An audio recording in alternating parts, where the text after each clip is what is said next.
नमस्कार। हम पढ़ रहे थे राजस्थान की ज्योग्राफी और हम राजस्थान की ज्योग्राफी में भौतिक प्रदेश पढ़ रहे थे।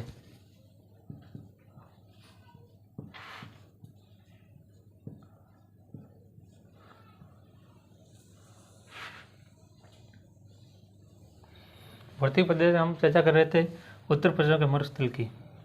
हमने काफ़ी बात की थी कि थारका मरुस्थल 2 देशों में, 4 राज्यों में, 12 जिलों में 40% जनसंख्या निवास करती हैं। फिर हमने इसको 2 भागों में बांटा था, सूक्ष्म मरुस्थल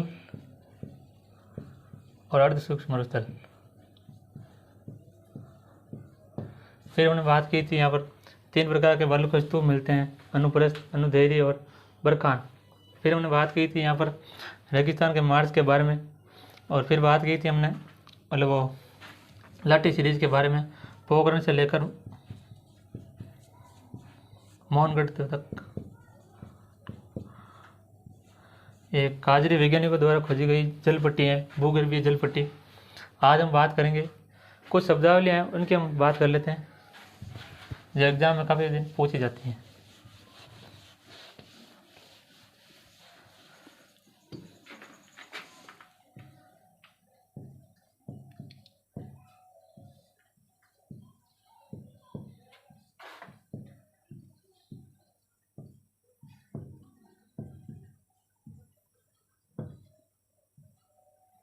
और इसके बाद खड़ी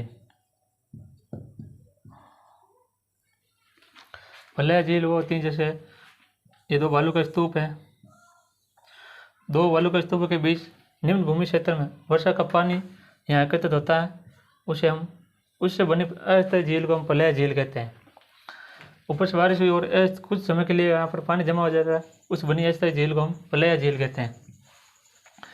ये पानी सूखने के बाद जो दलदली बचता है, दलदली ज़मीन बचती है, उसे हम रन कहते हैं। और उसी दलदली ज़मीन के बाद जो मैदान बचता है, उस मैदान को हम बालसन कहते हैं। और इस मैदान पर की जाने वाली कृषि को हम खड़ीन कहते हैं। खड़ीन कृषि की शुरुआत पालीवाल ब्राह्मणों ने की थी। पालीवाल ब्राह्मणों की थी। इन्हीं के नाम पर पाली का नाम पाली पड़ा था, पालीवाल ब्राह्मणों के नाम पर। ठीक है।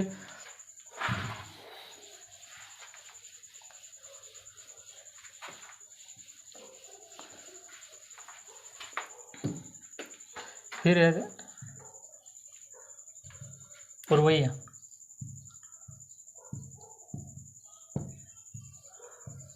यह दक्षिण पश्चिम मानसून की वो बंगाल की खाड़ी शाखा से आने वाली मानसूनी हवाओं को पुरवैया कहा जाता है।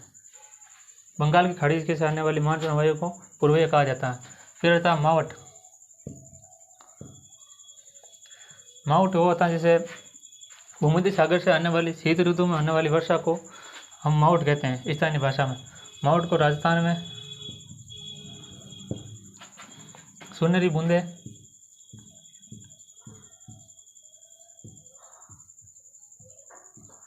और गोल्डन ट्रॉप कहते हैं।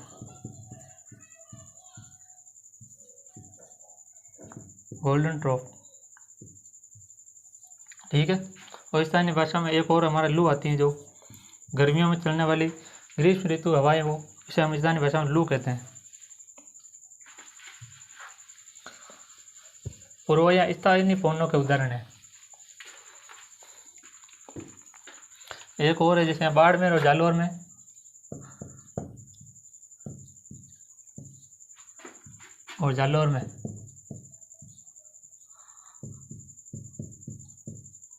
प्राचीन काल में यहाँ भूमध्य सागर का मतलब अवशेष पाया जाता था, जिसे हम महाभारत काल में देखा होगा, रामायण काल में।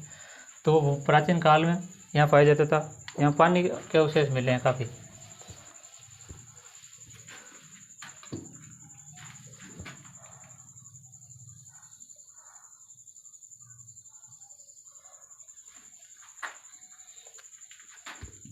ये मरुस्थल है, हमने इसको 2 भागों में पढ़ा था। पहला है सूक्ष्म, जहाँ पर बहुत ही कम बारिश होती है, और अर्ध सूक्ष्म है जहाँ पर कभी कभी हो ही जाती बारिश। अब अर्ध सूक्ष्म को बाहर निकाल लेते हैं और हम अर्ध सूक्ष्म पढ़ते हैं। अब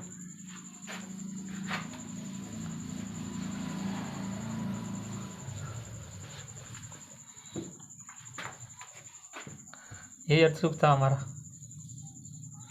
सबसे पहले यहाँ पर है, यहाँ पर एक नदी बहती है घग्गर नदी। तो घग्गर नदी का मैदान या घग्गर का मैदान कह सकते हैं। ये क्षेत्र हरा भरा होने के कारण इसे हरित घाटी प्रदेश भी कहते हैं। हरित घाटी प्रदेश। इसमें 2 जिले शामिल है, गंगानगर और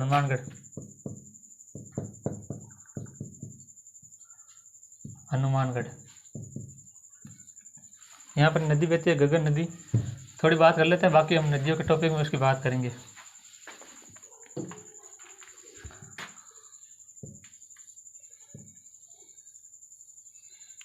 हनुमानगढ़ और गंगानगर। कालका माता मंदिर,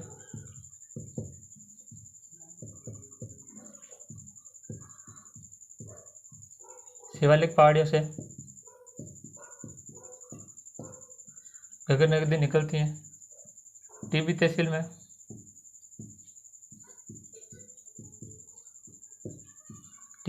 प्रवेश करती है और यह पोर्टबाज पाकिस्तान से जाती हैं।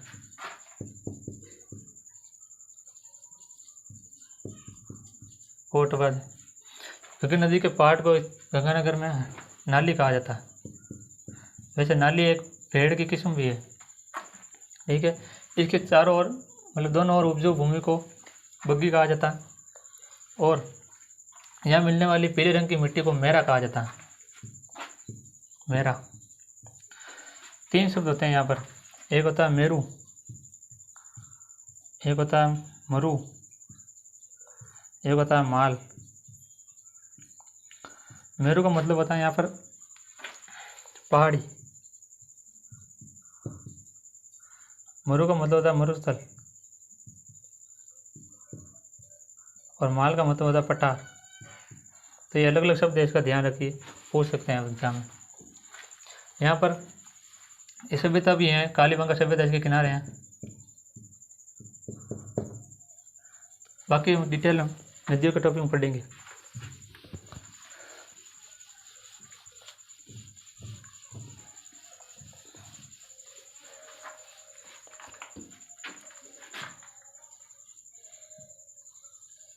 पहले हो गया घग्गर का मैदान।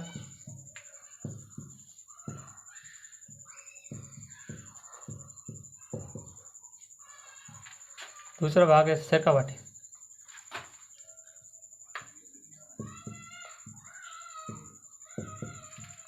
शेखावाटी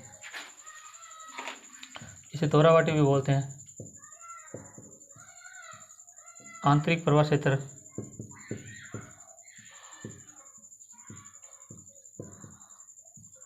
क्षेत्र, इसे बांगड़ भी बोलते हैं। यहाँ पर काफ़ी मतलब डिस्कशन होता है कि बांगड़ और खादर में। पहले यहाँ इसे आंतरिक प्रवाह कहते हैं। जब नदियाँ बहती थी पहले पुराने ज़माने में, यहाँ पे फेमस नदी थी कांतली। कांतली के अपर क्षेत्र को तोरावाटी कहा जाता है। कांतली नदी के किनारे सीकर में गणेश सभ्यता विकसित हुई थी और झुंझुनू में सुनारी सभ्यता। तो यहाँ पर नदियाँ बहती थी, तो नदियाँ द्वारा यहाँ पर उपजाऊ भूमि थी, उसे तो कहते थे खादर। कुछ वर्षों बाद यह नदी या तो लुप्त हो गई या इसने रास्ता बदल दिया, तो इसे अनुपजाऊ भूमि को कहते हैं बांगड़। ठीक है, बांगड़ ये सब अलग अलग है, वो बाद में बताएंगे। ठीक है,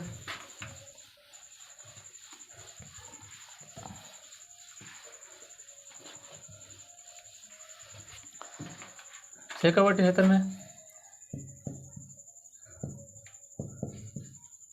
मिलने वाले कुओं को यहाँ पर स्थानीय भाषा में जोड़ कहते हैं।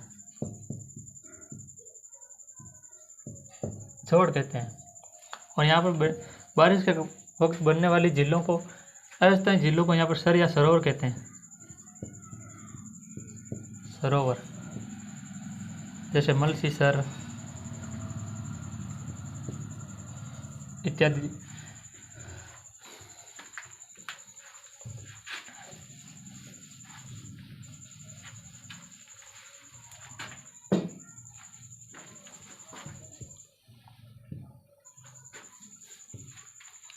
ये हो गया घग्गर,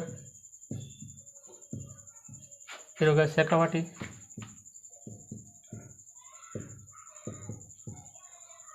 अब हम पढ़ते हैं नागौरी उच्च भूमि।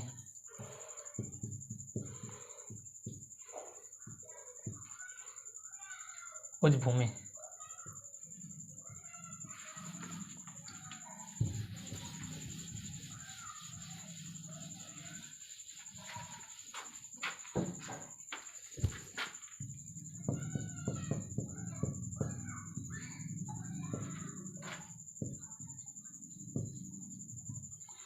इसे नागौर उच्च भूमि क्यों कहते हैं? क्योंकि यहाँ पर नॉर्मल जमीन से ऊपर उठा हुआ भाग है। ये 350 से 500 मीटर तक ऊंचा उठा हुआ है, ऊपर उठा हुआ भाग है। यहाँ पर यहाँ की खास बात है कि यहाँ पर नागौर उच्च भूमि में हरे कबूतर पाए जाते हैं।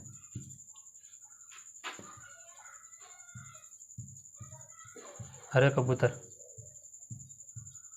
जिसे यूपी में हरियल बोलते हैं। हरे कबूतर वैसे सरिस्का अभयारण्य के फेमस है।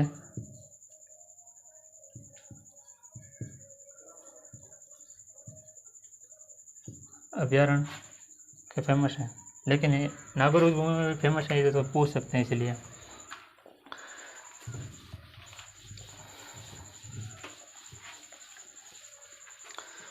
एक शब्द यहाँ पर फेमस है हार्डपन। हार्डपन तो ये नागौर से बीकानेर, नागौर और बीकानेर के बीच जिप्सम जमाव क्षेत्र है। ये जिप्सम जमाव क्षेत्र को हार्डपन कहते हैं।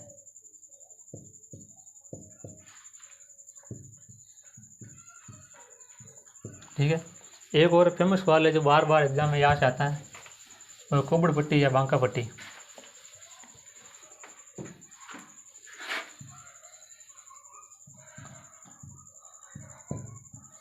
कुबड़ पट्टी, इसे बांका पट्टी भी कहते हैं।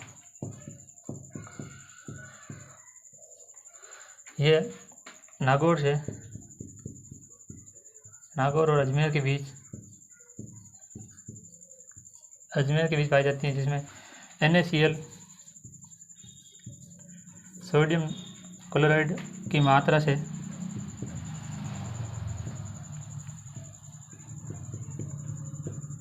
यहाँ की मिट्टी में सोडियम क्लोराइड अधिक पाया जाता है, जिससे हम यहाँ पर फ्लोराइड नामक बीमारी हो जाती है,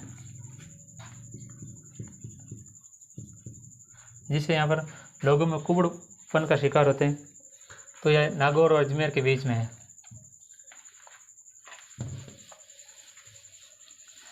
नागौर में यहाँ पर माइकासील चट्टान पाई जाती हैं।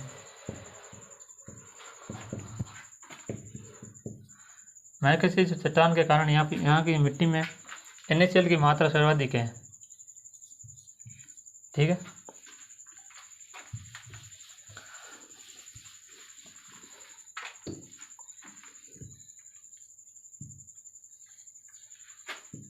ये होगा घग्गर,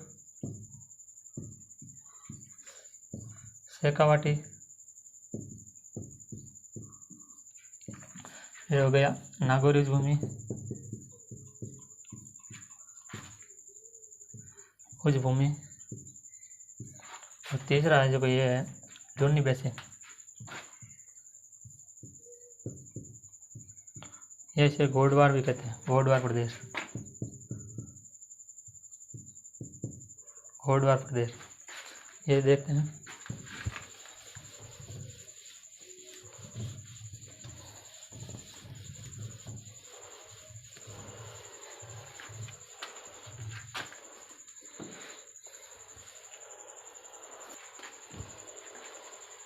लूनी नदी कहाँ से निकलती है? नाग पहाड़ से, नाग लपेटे लवे आदि आदि राता में, वहाँ से अजमेर से निकली नागौर, फिर आगे पाली, फिर जोधपुर, फिर थोड़ा नीचे बाड़मेर, फिर आगे जालोर, जालोर। ये हम 1 2 3 4 5 6 जिलों में ये नदी आपको याद होनी चाहिए। ये जिले याद होंगे तो आपको नदियाँ समझने में आसानी होगी। यहाँ पर कुछ पहाड़ियाँ, यहाँ पर ऐसे इसे बोलते हैं छप्पन की पहाड़ियाँ, छप्पन की पहाड़ियाँ। छप्पन का मैदान भी है, वो 3 शब्द है जैसे यहाँ पर छप्पन की पहाड़ियाँ,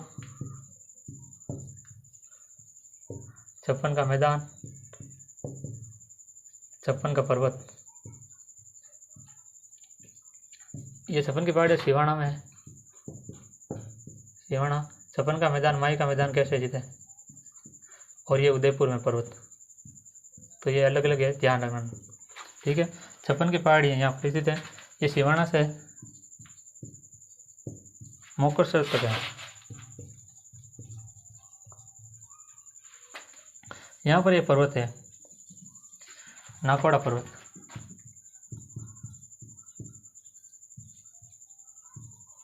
यहाँ पर एक पहाड़ी है जिसका नाम हल्देश्वर पहाड़ी। हल्देश्वर पहाड़ी पे स्थान है पीपलू, जिसे पश्चिमी राजस्थान का माउंट आबू, पश्चिमी राजस्थान का माउंट आबू,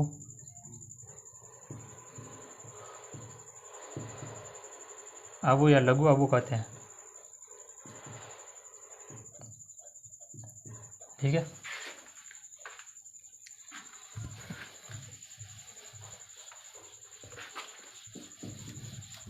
बिल्कुल।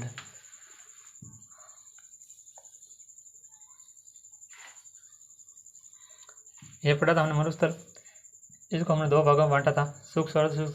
यहाँ पर हमने पढ़ लिया था, एक बार आपको नक्शे में समझा देता हूँ। यहाँ पर था घग्गर का मैदान हनुमानगढ़ और गंगानगर में। फिर था शेखावटी क्षेत्र, जिसमें 4 जिले आते हैं, चूरू, सीकर, झुंझुनू और नागौर का उत्तरी, मतलब नागौर जिले का उत्तरी भाग। फिर आता नागौरी उच्च भूमि, जिसमें नागौर शामिल है। फिर आता लूनी बेसिन, जिसमें वो 6 जिले शामिल थे जो लूनी नदी को बहते हैं। यहाँ पर ये बात है कि लूनी बेसिन, लूनी नदी और अरावली के बीच का मैदान रोई का मैदान कहलाता है, रोई का मैदान, ठीक है। ये हमने चर्चा की रेगिस्तान के, मतलब मरुस्थल के बारे में जितना हो सके मैंने आपको बताया।